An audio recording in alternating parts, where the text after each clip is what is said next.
Yeah, well, you're absolutely right. I've run in districts, of course, when I was in the U.S. Congress that was pretty much dominated by Democrats too. But the timing's right.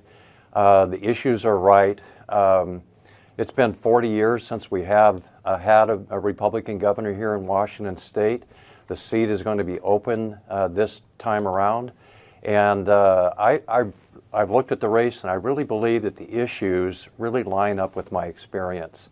And those issues are obviously public safety, and secondly is homelessness, which is really substance abuse and mental illness. And then third is the economy. And I also like to talk about education a lot. And people are looking for some moderation. Mr. Reichert, you were, of course, a congressman, and I wonder, when you look back to the debate around that period of time, if you recognize the Republican conference that we have today in Washington. I absolutely do. I have watched some of that discussion. You don't really disconnect from that world after you leave it, so you find yourself on C-SPAN sort of following some of the committees, sadly. Well, and of course, speaking of still being involved in the world after you leave it, at this point, Donald Trump isn't even the Republican nominee. He's just a former Republican president. And yet it's been proven that he actually holds a great deal of sway in the halls on Capitol Hill. And it has kind of underscored, sir, if you will, that there are some more Trump allied Republicans and then those that are not so much. How do you present your campaign to both ends of that spectrum of what the Republican Party is today? Is that really possible? It is possible. Fortunately, I've had the opportunity to work with President Bush and President Obama and President Trump, and I still have a lot of friends back in the House of Representatives and also on the Senate side and from both parties. So I think there's a great advantage in having those relationships already built in Washington, D.C.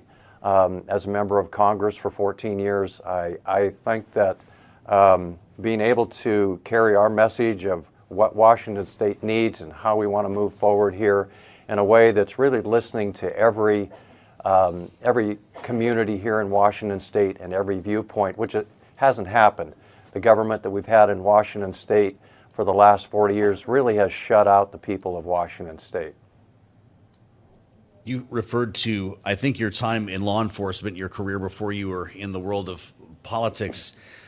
Congressman, you're a sheriff. You've been hearing Republicans criticize the city of Portland on a regular basis, along with others, including Seattle, going back to a couple of years ago here. And I wonder if you think the narrative surrounding crime in our inner cities is accurate. It's absolutely accurate.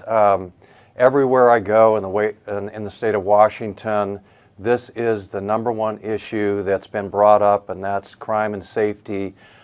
People are worried about going to work and even going home, their kids going to school, and being safe. We are 51st in the country as it relates to the number of police officers per capita protecting the citizens of Washington State, 51st including Washington, D.C. Seattle PD is 400 people down. King County Sheriff's about 150 people down. Our crime rate in Washington State is actually increasing rather than decreasing. We're letting violent criminals out of our state prison. So yes, I really believe my experience in law enforcement is going to be very beneficial here in this campaign. Look, I was a hostage negotiator when I was in the sheriff's office. I was also a SWAT commander, so I know when to negotiate and I know when to kick the damn door down. It's time to kick the door down. Well, on needing to negotiate, just finally, we have about a minute left with you, sir. Even if you were to win as a Republican governor, it's highly likely that Democrats would still control the state legislature. How do you get anything done in that scenario? Yeah, no, that's absolutely true. I fully anticipate working with House Democrats and Senate Democrats. I think it really creates an opportunity here in the state for us to begin a dialogue with the other party. And I think people here in Washington State actually want a balanced government this time around. They want to see that dialogue created. They want to see a conversation between ideas and differing ideas to solve the problems that we're facing today. He's running.